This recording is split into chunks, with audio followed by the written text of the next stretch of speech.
And welcome back. This is the fourth presentation of Chapter 10, Congress, and we're kind of filling it out. We're finishing the legislative process, talking a little bit about the influences on legislators. Let's jump on in. So we've been talking about the legislative process. House and the Senate have kind of separate roles in the process. They can do different things, and we'll talk a little bit more about the different strategies in terms of how legislation works. But once the House and the Senate pass identical versions of a bill, it's then presented to the president, and the president has a couple of options. Option one is sign the bill. Once the president signs a bill, he or she is constitutionally obligated to see to its faithful execution. Increasingly, presidential signatures come with signing statements that indicate areas of presidential concern regarding legislation, a piece of legislation's vagueness or its constitutionality. We'll address that in greater detail when we get to our presentations on the presidency. The second option is to veto the bill. Usually, again, that comes with a statement saying, here's why I'm rejecting it. They can reject it because they believe it's unconstitutional. They can also reject it simply because they think it's bad policy. Initially, certainly in the early years of the Republic, early presidents only vetoed legislation that they believed was unconstitutional. Andrew Jackson was the first guy to basically say, I don't like it because I'm against it. I'm a Democrat and I want it a certain way. Since then, that has become sort of a normal expectation, especially in instances of divided government. The third option is do nothing. Once a bill is presented to the president, there's a clock that starts ticking. And if the president doesn't act on a bill within 10 days, the bill either one of two things can happen. It either becomes law, or if Congress adjourns during that 10-day period, then the bill is considered veto, which is known as a pocket veto.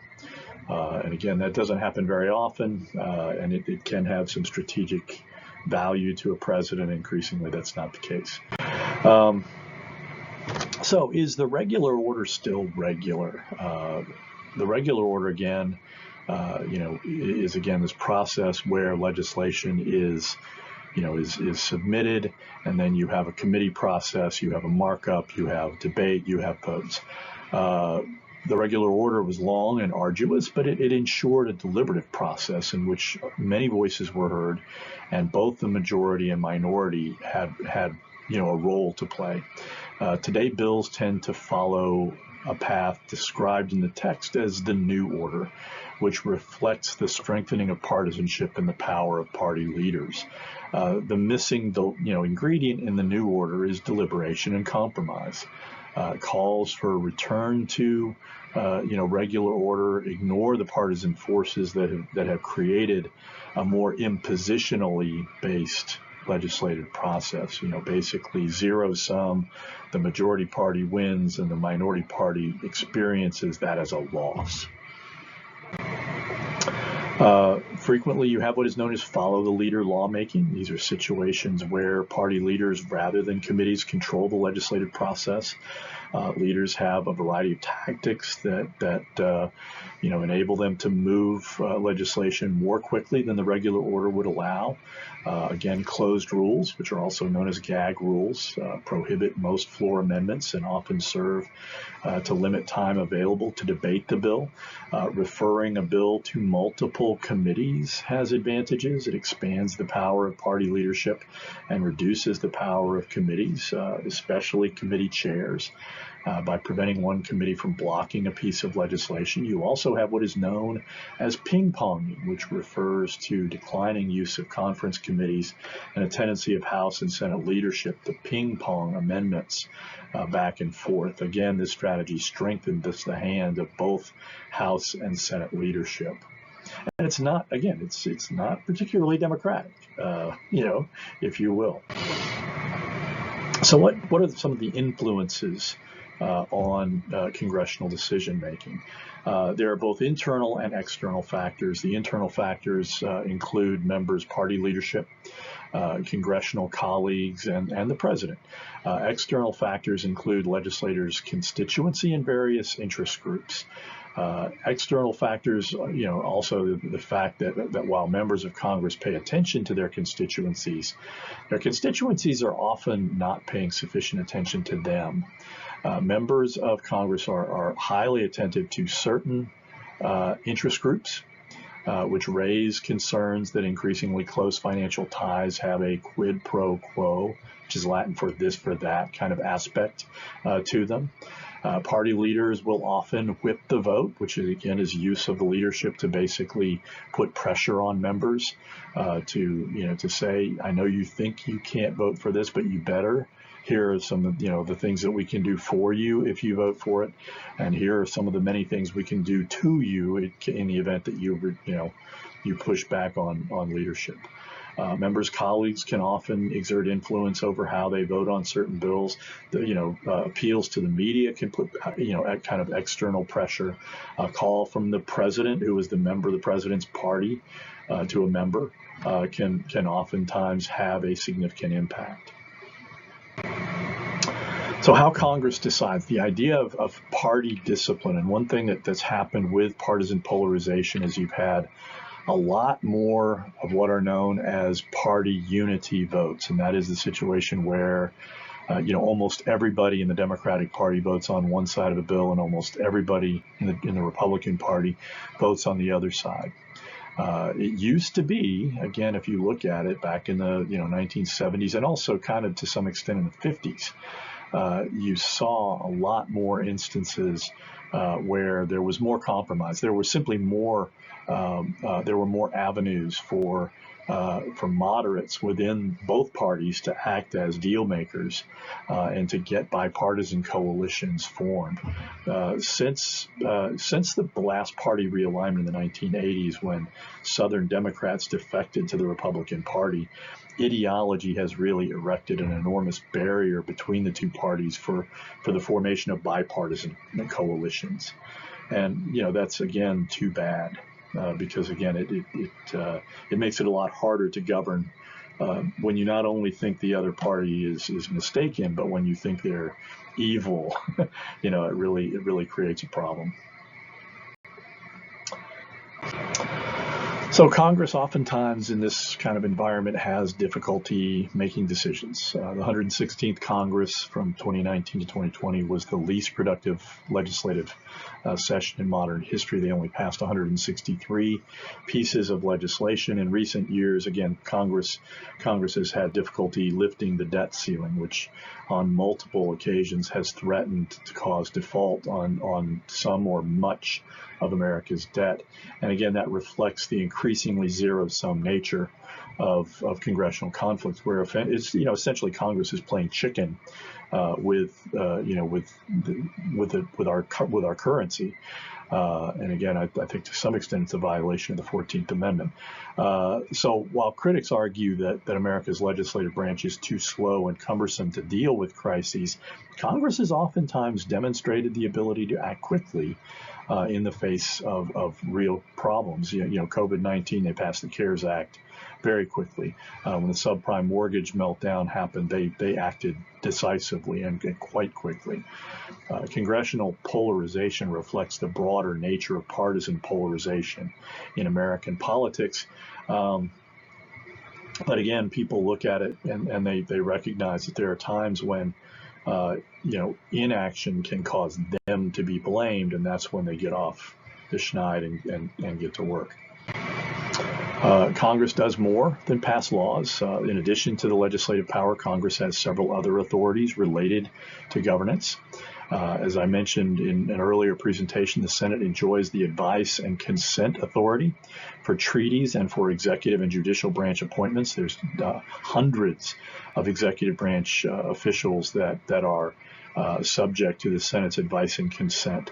All Article 3 judges and justices are subject to this advice and consent process. And what that means is that the Senate, for example, with the Supreme Court, when a vacancy occurs, the Senate Judiciary Committee holds hearings on the president's nominee, and they have, enormous influence over whether that nominee will be confirmed or rejected. And again, partisanship is a huge problem, where again in 2016, because Democrats had lost control of the Senate when Antonin Scalia suddenly died early in 2016, because Republicans had control of the Senate, Mitch McConnell was able to say, we're not going to accept any nominee that Barack Obama puts forward.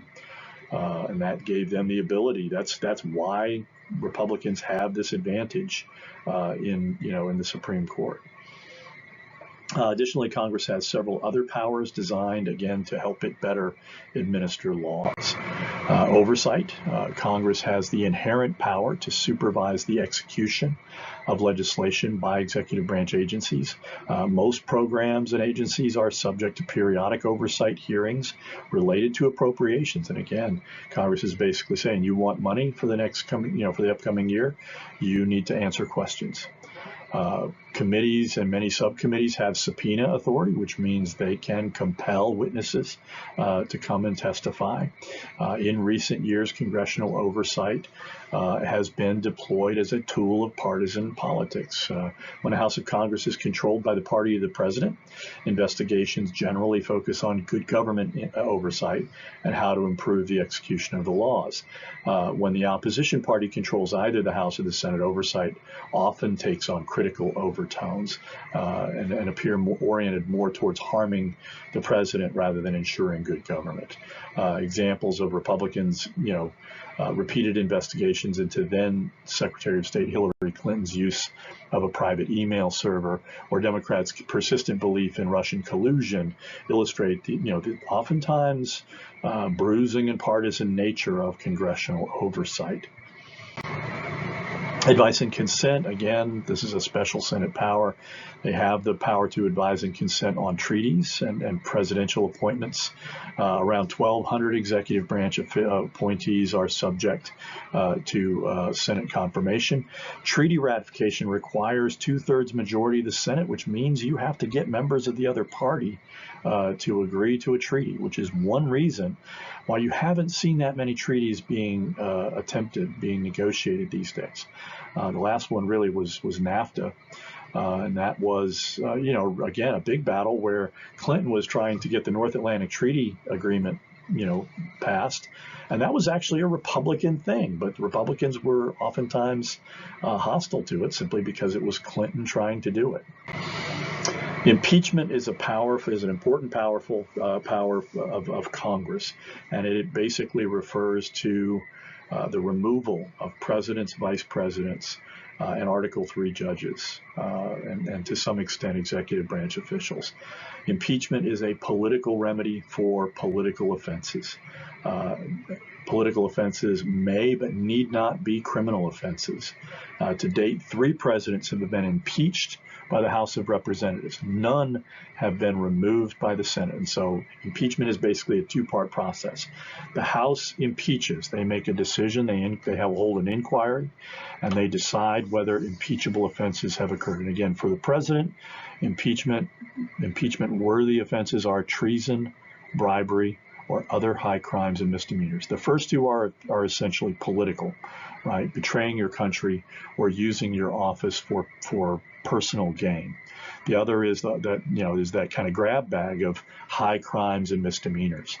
And that is, again, it could be drunkenness, or it could be rape, or murder or something like that. It could be, any kind of behavior that is viewed as somehow tainting the office.